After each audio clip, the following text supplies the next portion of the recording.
Selamat pagi Ibu, mohon izin Ibu izin memperkenalkan diri. Nama Taruni Muda Gracia Gevina Naomi Erlita Borus Laban, kelas TD19, nota 2501098. Di sini saya akan menjelaskan tentang dasar hukum atau peraturan perundang-undangan, definisi, pembahasan, contoh dari sistem kegiatan, jaringan, kelembagaan, dan pergerakan. Yang pertama, yaitu sistem kegiatan. Sistem kegiatan adalah susunan berbagai aktivitas manusia di suatu wilayah yang menimbulkan kebutuhan untuk bergerak atau berpindah tempat.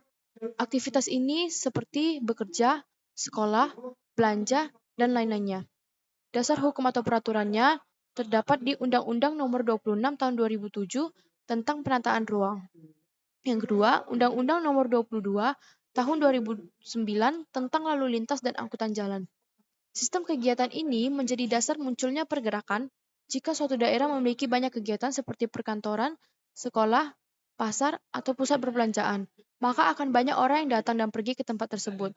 Karena itulah perencanaan wilayah biasanya mengatur pusat kegiatan agar tidak menimbulkan kemacetan dan supaya transportasi bisa melayani kebutuhan masyarakat. Contohnya yaitu kawasan pusat kota yang berisi kantor, mal, dan hotel. Yang kedua, kawasan pendidikan yang memiliki banyak sekolah dan kampus, kawasan industri tempat orang bekerja setiap hari. Yang kedua, ada sistem jaringan.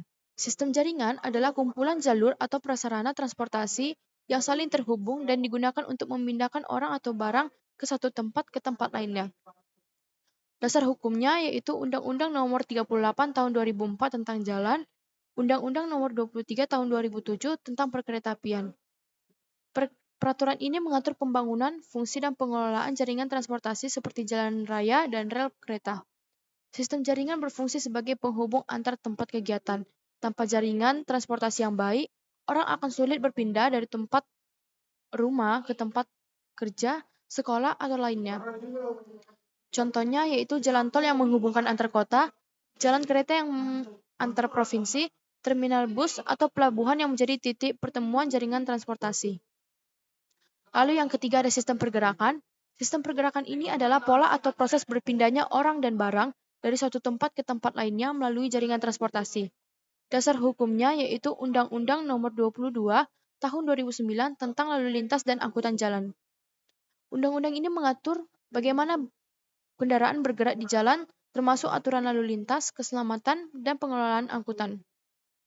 Pergerakan muncul karena adanya kebutuhan untuk melakukan kegiatan.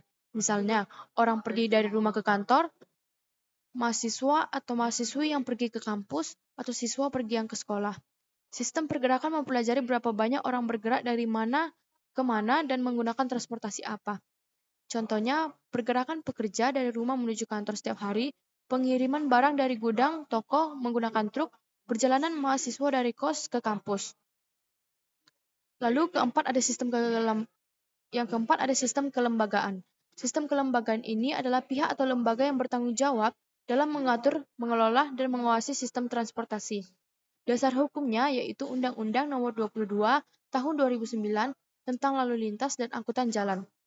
Lalu Undang-Undang Nomor 23 Tahun 2014 tentang pemerintahan daerah.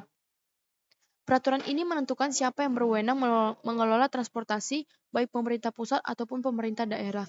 Sistem transportasi tidak bisa berjalan sendiri, harus ada lembaga yang mengatur. Lembaga inilah yang bertugas membuat kebijakan, mengatur operasional, dan memastikan transportasi berjalan dengan aman dan tertib. Biasanya melibatkan instansi pemerintah. Contohnya, Kementerian Perhubungan yang mengatur transportasi nasional, Dinas Perhubungan di tingkat kota atau provinsi yang mengatur transportasi daerah, polisi lalu lintas yang mengawasi aturan di jalan. Jadi, korelasi dari sistem kegiatan dan sistem pergerakan adalah mereka memiliki hubungan yang sangat erat.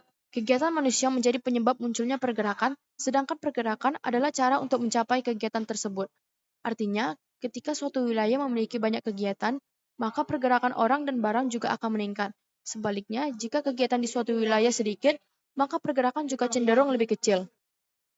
Karena itu, dalam perencanaan transportasi, pemerintah harus memperhatikan lokasi kelihatan agar pergerakan masyarakat dapat berjalan lancar dan tidak menimbulkan kemacetan.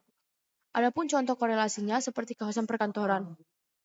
Banyak orang bekerja di kantor setiap pagi dan sore. Akan terjadi pergerakan besar dari rumah menuju kantor dan sebaliknya. Yang kedua, ada kawasan pendidikan. Sekolah dan kampus menimbulkan pergerakan siswa, mahasiswa, dan guru yang datang setiap hari. Yang ketiga, pusat perbelanjaan atau pasar. Aktivitas jual beli membuat masyarakat bergerak dari berbagai tempat untuk berbelanja. Kesimpulannya, sistem kegiatan dan sistem pergerakan saling berkaitan. Semakin banyak kegiatan di suatu tempat, maka semakin besar pula pergerakan orang atau barang yang terjadi menuju dari suatu tempat ke tempat tersebut. Sekian dari saya. Saya Taruni Muda Gracia Gevina Naomi Areta Boru Silaban, pamit undur diri.